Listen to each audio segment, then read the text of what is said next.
दोस्तों एक बार फिर अमेरिका का दोगलापन सामने आ चुका है और आज अमेरिका ने एक ऐसा फैसला लिया है जिसके कारण भारत के विदेशी मुद्रा भंडार में आपको एक बड़ी गिरावट देखने को मिल सकती है। अब रूस यूक्रेन युद्ध के बारे में तो आप सभी जानते होंगे। जैसे ही दोनों ही देशों के बीच में युद्ध शुरू होता है, भारत रूस से भारी मात्रा में कच्चे तेल की खरीदारी शुरू कर देता है और पहले दिन से ही अमेरिका भारत के इस कदम का विरोध करता है, लेकिन अमेरिका ज्यादा कुछ कर नहीं पाता। लेकिन आज अमेरिका ने जो अहम फैसला लिया है, इसके बाद भारत अब ज्यादा दिनों तक रूस से कच्चा तेल सस्ते दामों पर नहीं खरीद सकता। पूरी रिपोर्ट क्या है आज के इस वीडियो में जानते हैं। बस हमें सपोर्ट करने के लिए इस वीडियो को छोटा सा लाइक और चैनल को सब्सक्राइब जरूर कीजिएगा। देखिए, भारत को धमकाने वाला अमेरिका भी कुछ दिनों पहले ही बैकफुट पर आ गया था, जहां उसने खुद रूस से कच्चा तेल खरीदा है और ये वही अमेरिका है जिसने भारत को धमकाया। जब भारत ने रूस से कच्चा तेल खरीदना शुरू किया तो कई बार भारत को इनडायरेक्टली धमकी भी दी गई है, लेकिन शायद अब भारत पहले जैसा नहीं रहा, जिसने अमेरिका की इस धमकी को पूरी तरीके से इग्नोर करते हुए रूसी सस्ता और कच्चा तेल खरीदना शुरू कर दिया। और इसमें हम जिक्र करना चाहेंगे उन यूरोपीय देशों का जो लगातार भारत का विरोध कर रहे थे, लेकिन वही यूरोपीय देश भारत से रशियन ऑयल खरीद रहे थे क्योंकि भारत में उस कच्चे तेल की रिफाइनिंग हो रही और भारत ने यूरोप के अंदर बड़े पैमाने पर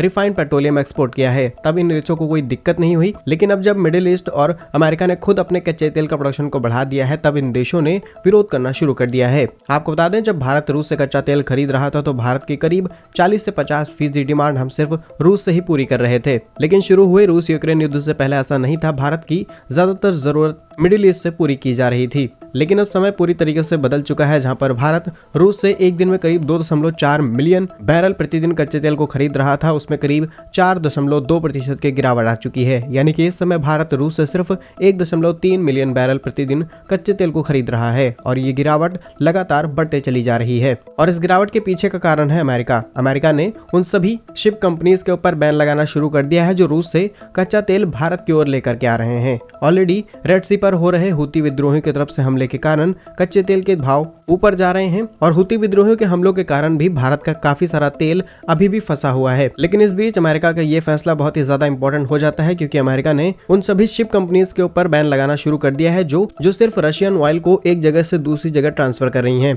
उन्होंने ऑयल को लेकर के कोई भी स्टेटमेंट नहीं दिया है, सिर्फ उन ऑयल कंपनीज के ऊपर बैन लगाना शुरू कर दिया है। अब शिप कंपनीज अलग अलग बिजनेस पे ऑपरेट करती हैं, जिनका मैक्सिमम बिजनेस अमेरिका, यूरोप और अलग अलग क्षेत्रों में किया जाता है। जहां क्रूड ऑयल का बिजनेस काफी बड़ा बिजनेस है, उसमें छोटी कंपनियां पार्टिसिपेट नहीं करती हैं और ये वो बड़ी शिप कंपनियां हैं जो ऑलरेडी अमेरिका, यूरोप और कई देशों के साथ मिलकर के काम करती हैं। अब अगर ऐसे में इन कंपनियों के ऊपर प्रतिबंध लग जाता है तो ये अपने कई और भी बिजनेस पूरी तरीके से लूज कर सकती हैं, इसलिए अब वो रशियन ऑयल भारत तक पहुंचाने का काम नहीं करेंगी। और जब ट्रांसपोर्टेशन नहीं होगा तो भारत किस तरीके से रशियन कच्चा तेल भारत के अंदर ला पाएगा, इसका कोई भी समाधान नहीं है। और अब मजबूरन भारत को अपने पुराने प्लेयर यानी कि इराक से कच्चे तेल के आयात को बढ़ाना पड़ रहा है। जहां साल 2021 और 22 में भारत ने इराक से करीब 56.5 मिलियन मेट्रिक टन कच्चे तेल को खरीदा था, वहीं जो उस समय भारत की डिमांड का करीब 25% हिस्सा था। और अब ये समय के साथ बढ़ते चले जा रहा है, क्योंकि हम रशिया से सस्ता और कच्चा तेल नहीं खरीद पा रहे हैं और इराक के साथ डेफिनेटली हमें महंगे दामों पर कच्चा तेल खरीदना पड़ेगा,